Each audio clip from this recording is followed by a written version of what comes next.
and welcome to Immediate Immersion Live. Today we're going to be talking about using language in multi-level classes so you can plan much easier, much more efficiently, so you're not wasting time with all those preps. So, thank you for coming on. And let me know where you are watching from and if you've been here before. If you've been here before, type in hashtag returnee. And if you are new, type in hashtag newbie. And we'll get started right after this short intro.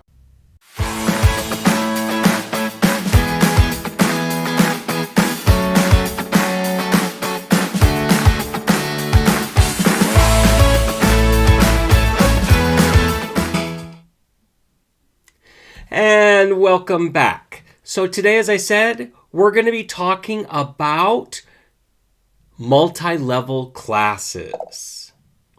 Hey, Catalina, welcome back. It's nice to see you. And I see my sign is a little off here. It says, let's talk curriculum. We're not talking curriculum today. We're talking about multi-levels. So the rest of my things are correct, but that little sign is incorrect. I do apologize. Don't know what I was thinking. So anyway, I think that's next week's topic anyway. I think I was working way too far ahead. So today let's talk about, for most of us in Spanish, we are only teaching one or two preps. It is rare, unless we are the sole teacher, that we have to teach all of the classes, level 1 through AP. But it's not uncommon for teachers who are teaching French, Mandarin, Russian, German, Italian, Hebrew, Arabic, any of those other less commonly taught languages. And it's unfortunate that those are now less commonly taught languages. But they often have to teach 3, 4, or maybe 5 preps a day. And my gosh, can you imagine having to come out with 5 separate lesson plans each and every day? That's a lot more work. And they're not getting paid any extra because they have all these different preps. I know my neighbor right next to me right now, Carmen Vaquito, she currently teaches 3 preps. She's got English as a second language. She has got heritage speakers, which all in itself is multiple preps because she's got kids at multiple levels. And then she also teaches level Spanish 2. But that's the odd for Spanish. Let's talk about how we can make lesson planning and teaching multiple levels simpler and more efficient. And that first step to doing that is looking at what you have in common within all of your levels. So let's just use an example. Let's use German. You have German 1, 2, 3, 4, and AP. So at most you have 5 different preps. Sometimes they'll combine 3 and 4 together, or maybe 4 and AP together. But let's just go ahead under the assumption that we're going to be teaching 5 different preps. That's a heck of a lot of work. And you certainly can't get that done. Move that out of the way since we're not actually talking about that. You certainly can't get that out of the way in one single prep period. There's just too much work there. So first, look at all of your classes and see what you have in common. Obviously, the language is going to be in common there.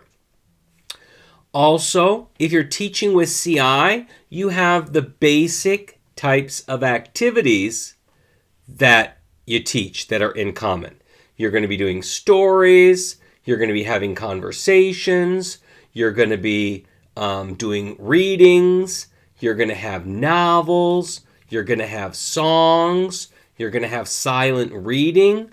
All of those things are things that you have in common amongst all 5 of those preps. So that's what you want to harness on. You want to really focus on the things that you have in common and keep the parallels going so that you're only creating one templated lesson plan for the week. And then you're looking at what is different. So, what is different between these levels? And that's where you're going to differentiate your lesson plan. So, start by creating a lesson plan with all of those activities in place. You don't know the specifics of those activities yet, but you have some kind of a template. For example, on Mondays, you're going to do a song and conversations and some kind of roundup at the end. Then on Tuesdays, you're going to start your story by creating a character, and your warm-up is going to be silent reading. Then on Wednesdays, you can have some kind of a warm-up like a little mini quiz, a review activity, and then followed by the plot of the story. Then on Thursday, your warm-up is going to be silent reading, and then you're going to read a text. Then on Friday, you can have a warm-up activity like a weekly reflection or more silent reading. And then you can either finish reading the text or do some other review activity, maybe a write and discuss on that day. So you have this pattern, this template for the week based off of what you have in common with all of your classes. So there you have your little template. Now, it may not always be that on Monday you do that, on Tuesday you do that, on Wednesday you do that, but you have a 5-day pattern and you can extend it as necessary. Sometimes I'm not finished with the plot of my story on Wednesday, so then I can just stretch it out to Thursday as well and just make those adjustments. The key to this, though, is that you have this template of activities that you have in common with all 5 of your preps. That right there takes about 50% of the workload off your shoulders. So now we're going to focus on what's different. You're going to be doing a different song in each class. If you're doing a novel, it's going to be a different novel for each class. The vocabulary that you're working on is probably going to be at least slightly different.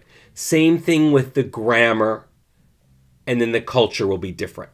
So usually it's those things: your vocabulary, your grammar, your novel, your song, and your culture.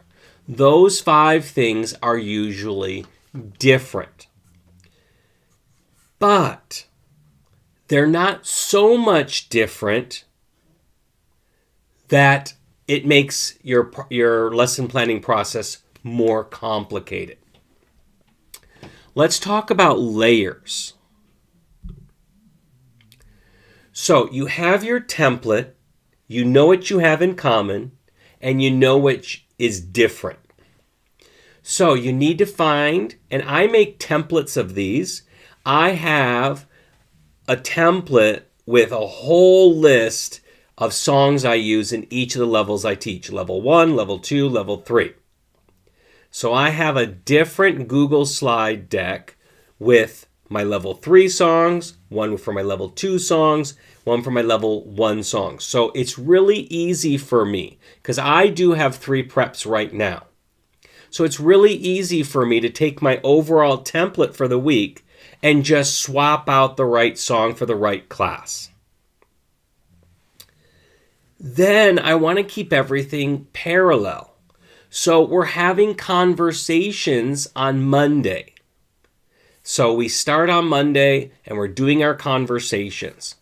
What we talk about is going to be different. So again, I have a template with different conversation questions for each level. I have my level 1 conversation questions, I have my level 2 conversation questions, and I have my level 3 conversation questions.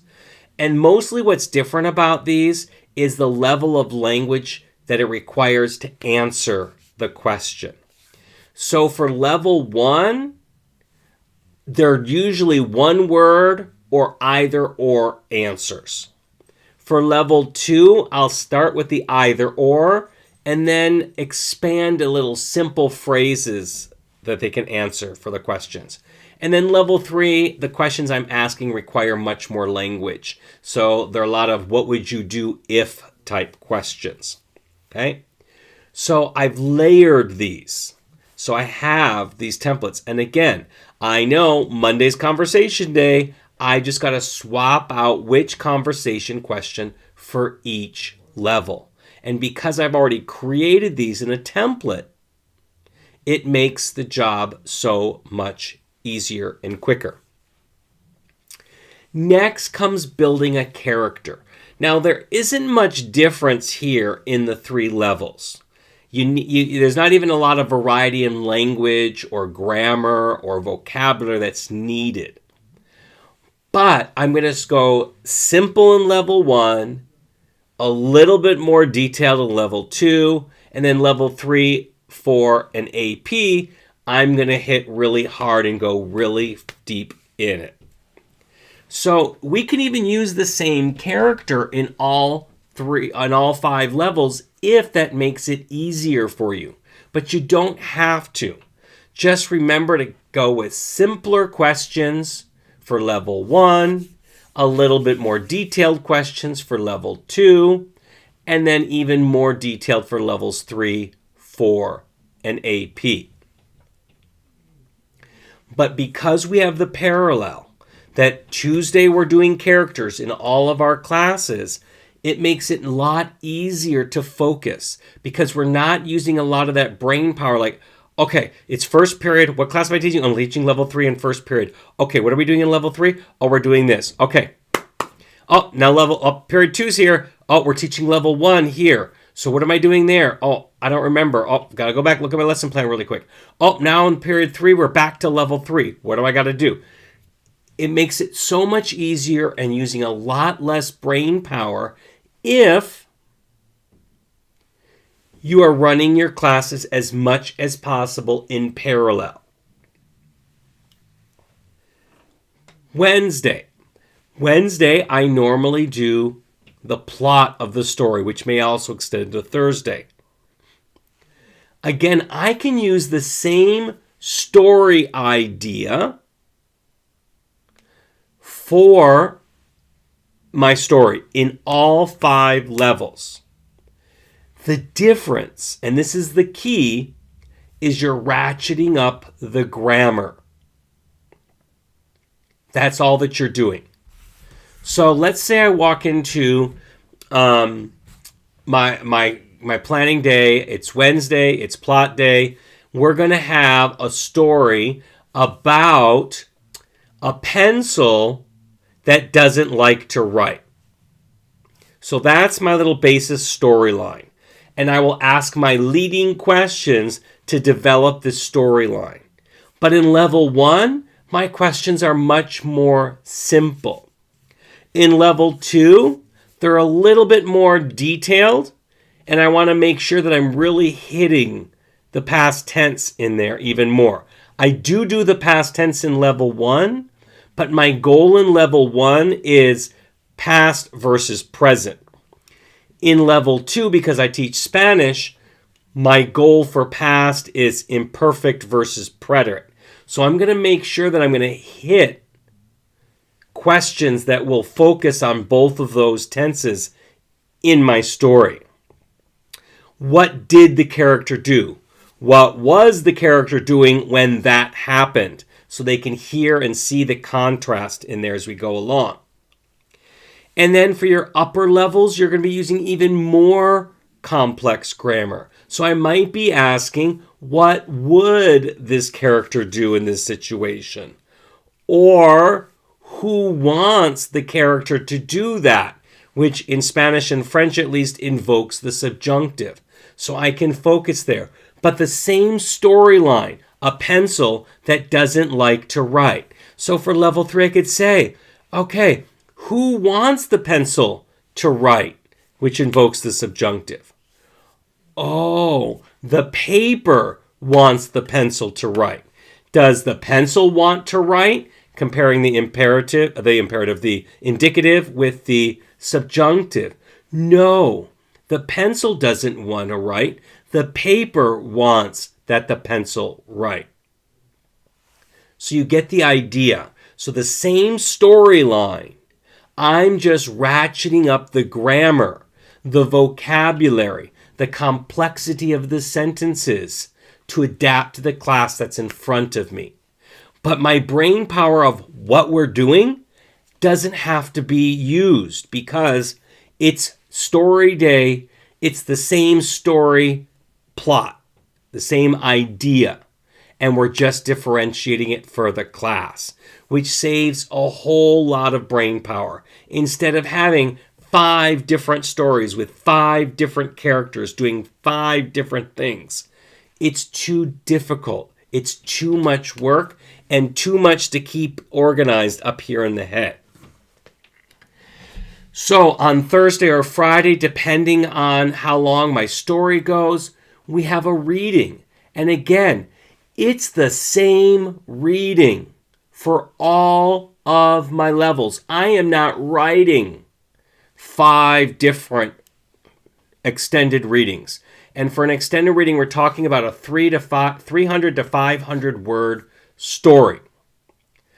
I don't like to rewrite the stories that we did orally. My kids always say, we just did this. They don't realize there's a difference between text and listening to a story. So I write a completely new story. And I treat all my classes like one giant family who can't sit at the same dinner table at the same time. So to make the story feel like it was written specifically for each class, I will pick a couple of students from each of my classes to include in the overall story. So I'm only writing one story. And I'm going to start writing the story for my highest end class. So I'm going to start there. Write it for my AP class with all the complicated grammar, complicated sentence structures, big vocabulary. And then, not unlike an embedded reading, I am going to scale it back. So I'm going to have 5 versions of the same story. Now, it sounds like it's a lot of work, but it's not, because it's the same story. You're just taking sentences out and simplifying it one notch for each level. It's a lot easier than writing a brand new story for each of your levels. So I'm going to simplify it to its absolute bare bones, and that's going to be my level 1 version of the story. I'm going to add some more details to it. Make sure I'm hitting the imperfect and the preterite, and that's my level 2 story. My level 3 story, it's even more detailed with a little bit longer sentences. And I'm going to try to make sure to hit some of the more advanced grammar topics in it. So each level, I'm making it one step easier than my final. So I have 5 ones. I have my AP, then I have one step lower for my 4s, one step lower for my 3s, one step lower for my 2s, and then the basics for my level 1. But it's basically the same story. I don't have to keep all these stories going in my head. I've got one story. Now, Friday I like to do write and discuss to summarize what we've been doing. So you can write and discuss about the oral story. You can write and discuss about a novel chapter. You can write and discuss about the text you read the day before. It doesn't matter. What's different here is the types of questions you're asking. You're asking more leading questions with very short answers for your level 1s and 2s. And you're asking more open-ended questions that require more language for your 3s, 4s, and 5s. So for level 1, let's go back to our story about the pencil who doesn't like to write. I'm going to ask simple questions. Was there a pencil or was there a pen? Oh, there was a pencil. Write the sentence down. My students copy it down. There was a pencil. Let's describe the pencil. Was the pencil long or was the pencil short? See how I'm asking just yes or no, either or questions for them to answer, and then we write a complete sentence. That's for your level 1s. For your levels 2s, I can do a little bit more either or, and maybe some simple who, what, when, where questions. But for my upper levels, starting in level 3, I'm going to ask completely open-ended questions because I want them to produce more language. Things like, what was our character? Now they have to tell me. The character was a pencil who didn't like to write. And then we can elaborate upon that. Why didn't he like to write? A why question is an advanced question. It requires a lot of language to be able to answer it. So this is what I'm expecting of my 3s, my 4s, and my APs. But as you see, as I'm building out my lesson plan for the week, the activity formats stay the same, regardless of what level I'm teaching. The story frame that I'm using stays the same, regardless of what level I'm teaching. The extended reading that I'm doing, again, stays the same. I am just differentiating those things for the level that I'm teaching, which saves a heck of a lot of time. Now, novels are something that's a little bit more challenging. I do teach novels at the same time. So everybody starts a novel at the same time. The same week we start the novel. When we do culture, we all do culture at the same time. It's a different culture for each class, or it could be the same culture, you just go more in depth with each level. So let's say if we were teaching Day of the Dead, we can go over just the simple basic aspects of Day of the Dead for level 1. And then we can expand upon that in level 2 and expand upon that even more in levels 3, 4, and AP. The problem with novels is because of the different levels and you're not teaching the same novel, you can, and you start at the same time, some novels get finished earlier than others. So in my level 1, I have level 1 who struggle with school.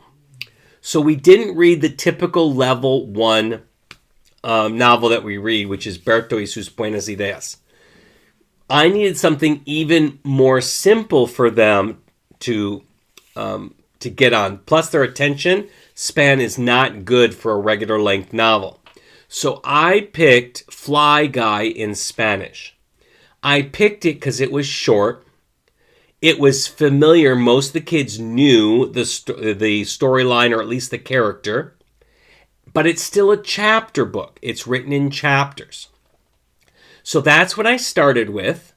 And it worked really, really well. But it only took us 2 weeks to get through that, when on average it takes me 6 to 8 weeks to get through a novel, depending on how complex it is.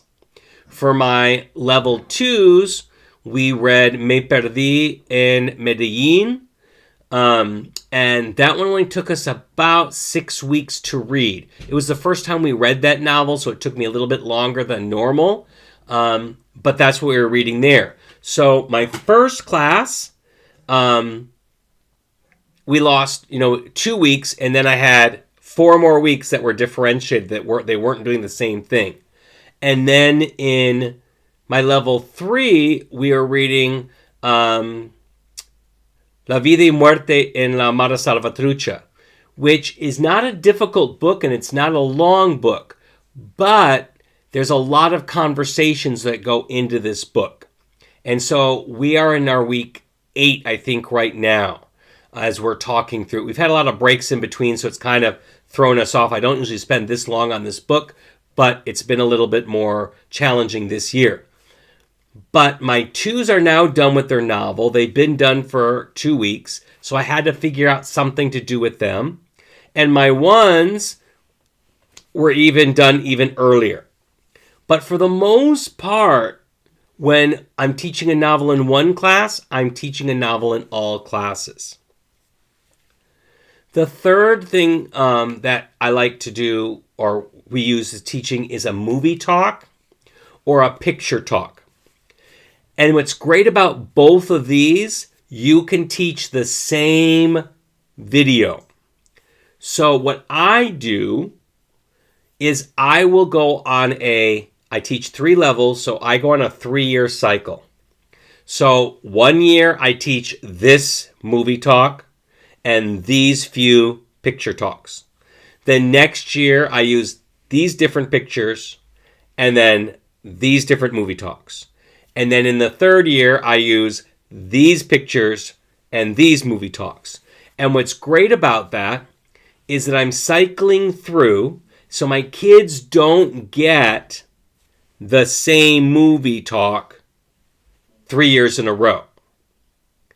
But I'm teaching that same movie talk or talking about that same picture in all my classes. So this year, let's say I'm doing my picture with an orangutan. I have an orangutan and he's got multiple apples in his mouth.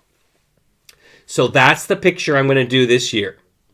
We talk about this picture in level 1, but at a very basic level. We just describe what's going on, what the picture looks like.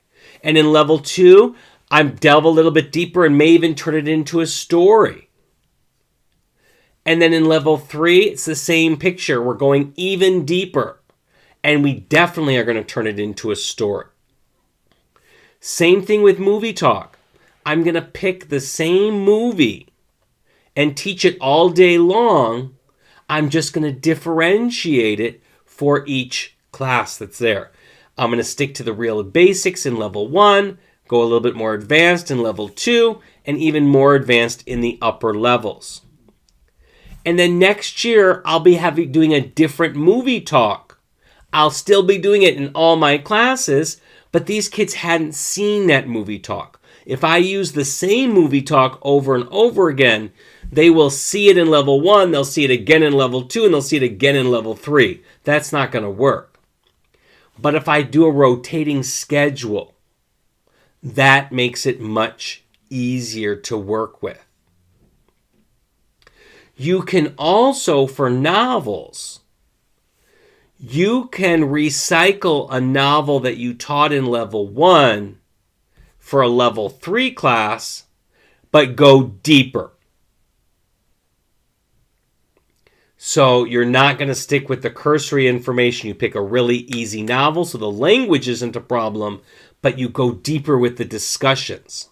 But you want to skip a year in there, so you don't want to do it in level 1 and then level 2, but level 1 and then a level 3, because it's old enough to where they don't remember everything about it, so they can read it, but it is easier for them to read. But the discussions that you have about the novel go so much deeper. Are there any questions so far before I go to the last point of templates? And while you do that, I dropped a light down here. Let me fix it before it sets a fire up here.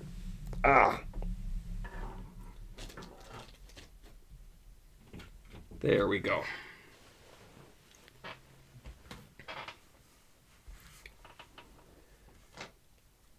Okay, if you have any questions, just drop them in the comments. I'll keep an eye out for them. I don't see any right at the moment. And we'll go on to the last topic, which is templates. If you don't know me very well already, I am very organized when it comes to templates. I use templates for everything. I have templates for my songs. So I have, when I say template, it's a Google slide deck that I'm creating. So I have all my level 1 songs in one deck, all my level 2 songs in one deck, all my level 3 songs in one deck. The slide contains the video, the title, the singer, all of that. So all I have to do is copy that slide into the current week's lesson. Really quick and easy.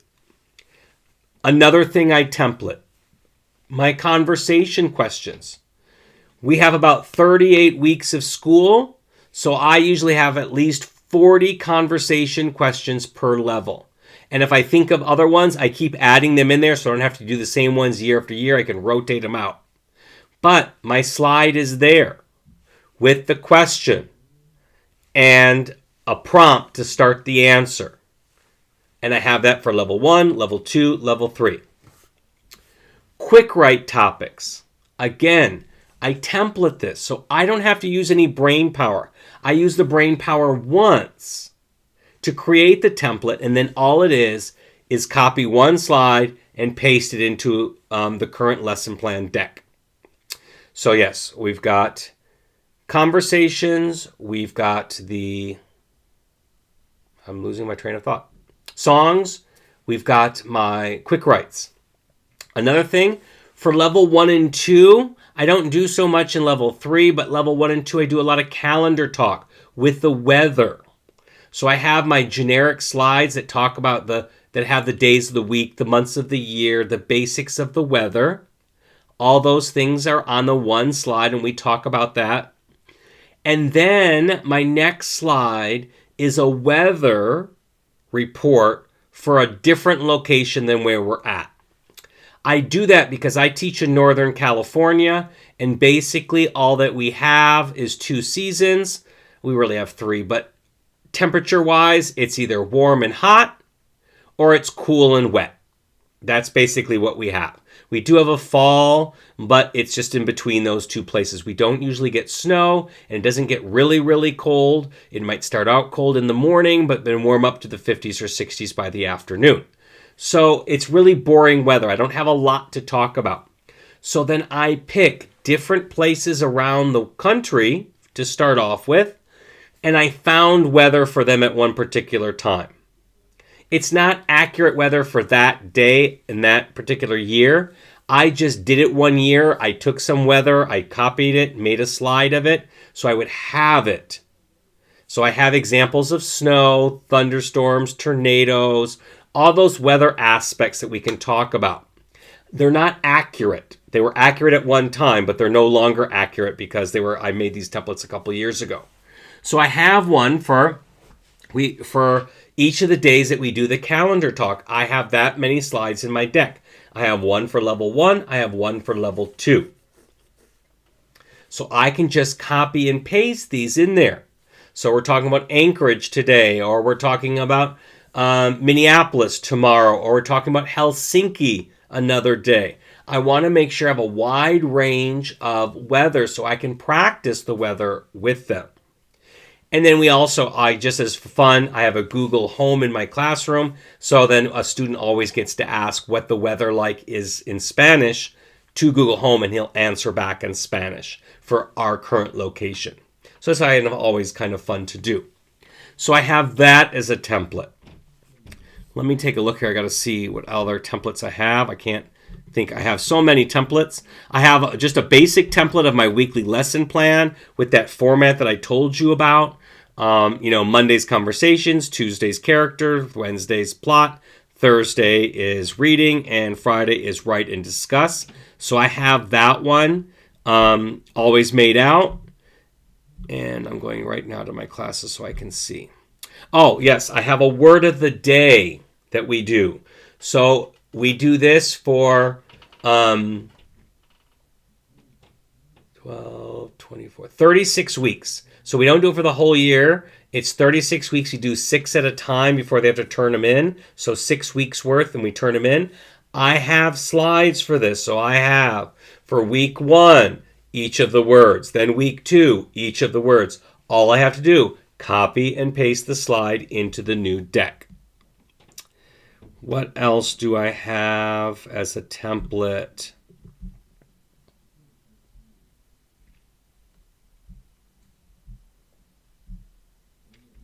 I make templates for all my books. So I have a lot of questions that I ask, and I want my kids to see those questions. So for each chapter, I will make a slide deck for my book, and I will put my chapters and then the questions in each one. So at the end of the chapter, we can go through these questions at the end based off my slide deck. I just copy and paste them in, and then I can click through the questions and we can talk about them. My movie talks, I have my template. So not just in my lesson plan, but I have a whole slide deck for my movie talk, just dedicated to my movie talk. So the first half of the slide deck are all my screenshots. And the second half, I always write an extended reading about the plot with the specific characters that we gave names to in that too, for my to read it after we're finished with the actual video portion of it. That's all in one file. So when I know we're going to be doing the video portion of it, I just copy those slides into my lesson plan. And then when we get to the reading portion, I copy those slides into my lesson plan. But I have a master movie talk template with all that movie talk. Everything that I do with that movie talk is in that one slide deck. So I don't have to go hunting around for all the different pieces. It's all right there.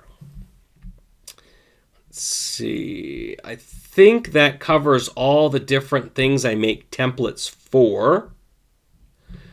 And when you create these, just keep them in a space. I usually make all my templates, I will put the @ symbol in front of them. So in front of the name of the template, I'll put the @ symbol. That makes sure in my Google Drive where I keep all of these, they all move to the top. So I know where to find my templates. I don't have to kind of look throughout all my files. I have in my Spanish 1 folder, all my templates, they're all at the top. And then this other stuff that I'm creating for my level 1 for that year is underneath that. Same thing with my level 2 and my level 3. It makes it really easy for me to organize. And then the next year, I'll just copy the templates over into the new folders for that year for those students, for those levels that I teach. So right now I have a 22-23 folder, and inside that folder I have Spanish 1, Spanish 2, and Spanish 3. And inside of each of those folders, I have the templates for each of those classes in there. And I'll just copy that for next year and change the master folder to 23-24. Oh, there's something else I forgot I have templates for. We were encouraged a few years ago, especially when it was during the pandemic, when kids had all kinds of emotional issues, they still do, to create some inspiration slides. So I have that as a template too. We have 180 school days. I have 180 inspirational slides from different races, different religions, different people. Everything's exemplified there, so everybody's represented in some way or another throughout the year, and that works really, really well. So I have that as a template as well. And I'm an IB school, and we focus on a different IB learner trait each month, and we have example slides of those slides that demonstrate that learner trait. So I also have templates for those for the whole year too. So templates simplify my life, especially when you're teaching multiple levels. I can just copy and paste into my current lesson plan slide, and I'm good to go. Makes everything so much easier, so much quicker. Now, before I go, and again, if you have any questions or comments, please feel free to put them in the chat box. And if you're watching this on replay, still use that comment box. I check back frequently and I'll answer any questions you have. One thing that I do also to save me time, I don't lesson plan for the next week until Thursday or Friday because I don't know where my students left off this week. Doing it on Tuesday or Wednesday is too early. I don't know where we're going to actually be. But near the end of each month, I will create buckets. So it's a generic lesson plan The format's all there. My conversation question doesn't matter from week to week. They don't tie in. So I'll make a lesson plan, a bucket for level 1, level 2, level 3. I'll put in all my conversation questions. I'll already know which songs we're going to do, so I can put those in.